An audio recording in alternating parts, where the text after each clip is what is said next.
Kallis Eesti televaataja.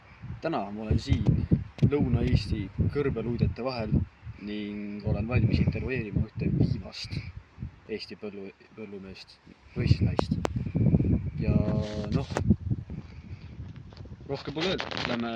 Lähme vaatame, kus siis ta on.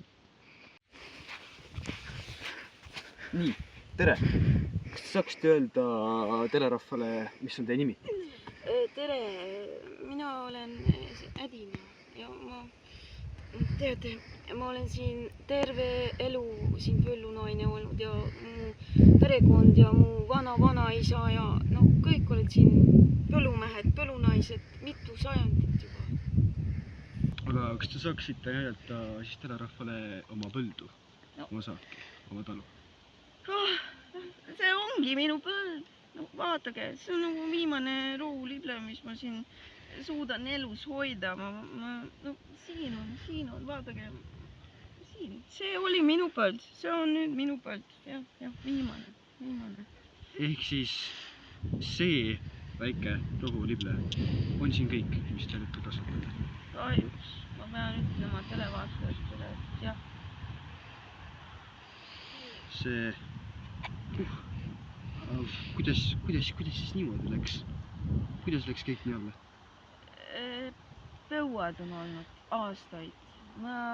Kae on ära kuivanud. Ma pean kõndima 3 kilomeetrit iga päev, et nagu tuua sellele ainsakele ilusale taimele siin vett. Et ma ei jaksa enam, saage aru, ma ei jaksa.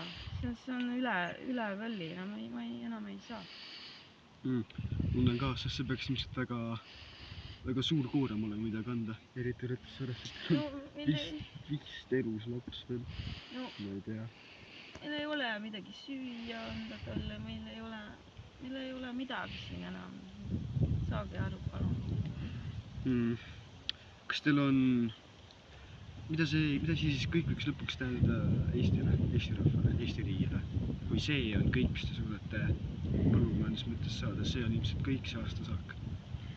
No, mis see tähendab näiteks?